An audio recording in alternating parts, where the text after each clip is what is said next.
But Hellman talks about the psyche as being multivocal. Yes. I mean, he says kind of like with a hint of irony, I'm the steward of the little people in my head. He is like a small part of the bigger thing that is, who he is, his self. Like his ego is there, but then there are all these different casts and characters, or as you're talking about Typhon, we would see those as different voices and that's altogether, or in terms of, I did not know this about the tripartite definition of soul, that Yeah, it's basically the sumos, the logos, the eros. exactly. Fascinating. And then speaking of psychology, Freud would actually use this model for his id, superego, and id, and he actually Ah, uses okay. Plato in the Phaedrus. Later on, you have the famous allegory where he compares the soul to a chariot. Oh, And Freud does use the same image of the chariot and the two horses in one of his essays to illustrate the id, superego, and id. So we may interesting. have gotten away from psychology and the relationship with the soul, but even in those early years in the 19th century, Freud was the biggest classicist who ever lived, probably. Yeah, right. I know. But seriously, Yeah. there's a book at the Brooklyn Museum from Yeah. Freud that says, I own more books about antiquity than I do about the mind, or something along those lines. And so, even though I think a lot of times what happens, like the definition of monster, is we forget these very early origins, but we still maintain a lot of the remnants right now. We still maintain them today. Really fascinating. Yeah, that's the ironies of the origins of psychology Yeah, or in mythos. exactly. Go figure. Who knew? So just fascinating stuff. The Monstrous just gives us a lot to reflect on. I've been looking at it from translation studies Mm, perspective lately because there's a lot. If you look at the history of translation, the meaning, of course, in keeping with the monstrous, there are many monstrous forms of translation, like yes. really bad translation sometimes.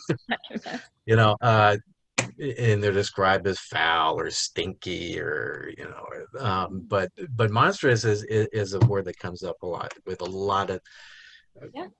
predictably with lots of hybrid meanings.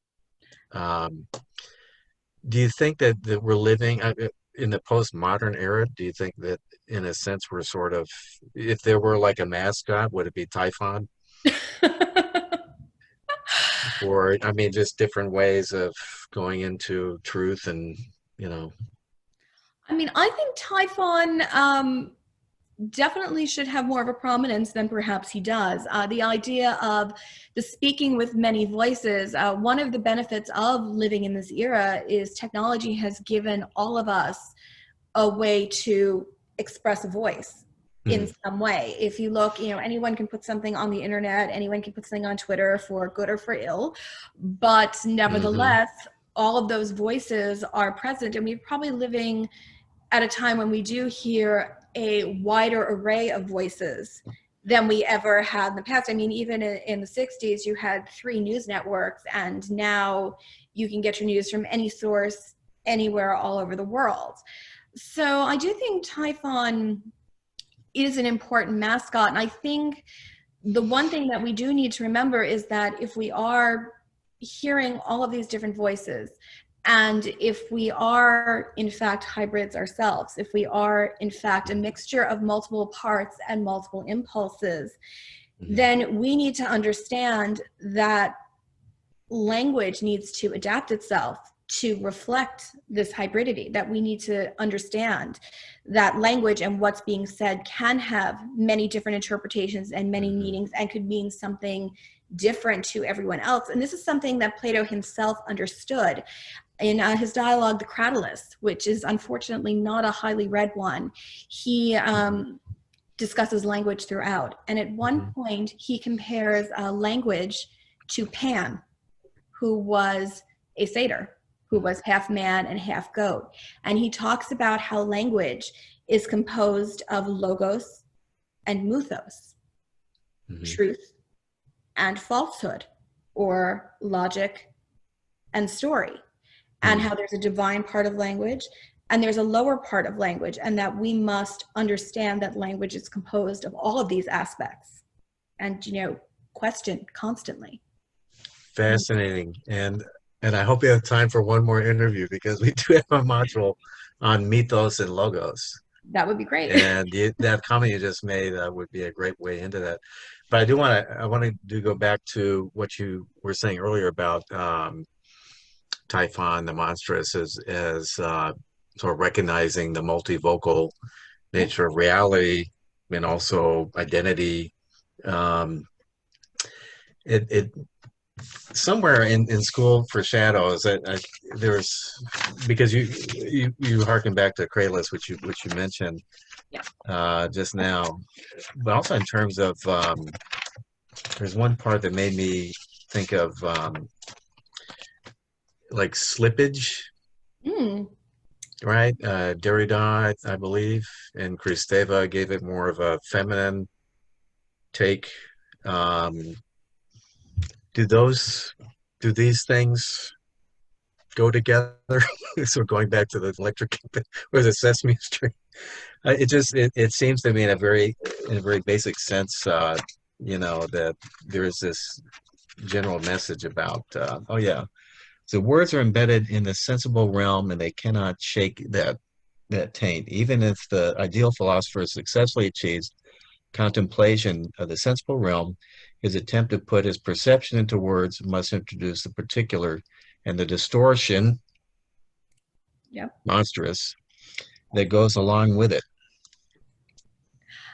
Absolutely. I mean, I think slippage is always a challenge, and I think it's one that Plato himself recognizes and calls out. And I don't think Plato, I think as much as he would like to, he recognizes that slippage and that distortion is always going to be a part of language. If it Mhm. weren't, he would have made language a god, pure and simple. Instead, he makes it half man and half goat. And he actually Ah, talks about, at one point, he talks about the lower part of language. He calls it tragikos or tragikos, like tragedy.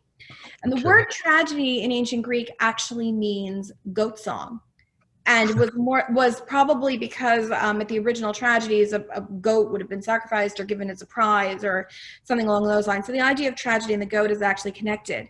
But this sort of animalistic part of language, what's so challenging about it, and what is so at one end of it very illuminating and powerful about language, but on the other hand, something that's very negative is that language has the power to reveal and to enlighten, but it also has Mhm. the power to obscure and to distort and Mhm. make things worse. And that's what makes it such an incredibly powerful and important tool, but something that needs to be wielded very, very carefully, and something that needs to be interpreted and needs to be questioned constantly. Is this double monstrous aspect of language? Is that it does, going back to the translations, a good translation will reveal what an author said and will open up his work to a whole new audience, but a bad translation will actually make it worse, right? And will actually, Right. I mean, a bad Yeah. translation, they say, is worse than no translation at all. Yeah. But in a sense, everything's translated, Yes, this is true. right? Yeah. So, wow, a lot to think about. Thank you, Dr. Summers. So, in a word, monstrous, not so monstrous. Actually, that's three words, but certainly, a lot to reflect on. And thank you for your time. And I hope you'll join us for some other themes related to the classics that come up. I would love to. And Thank you so much for having me. appreciate it. Fun. Thank you.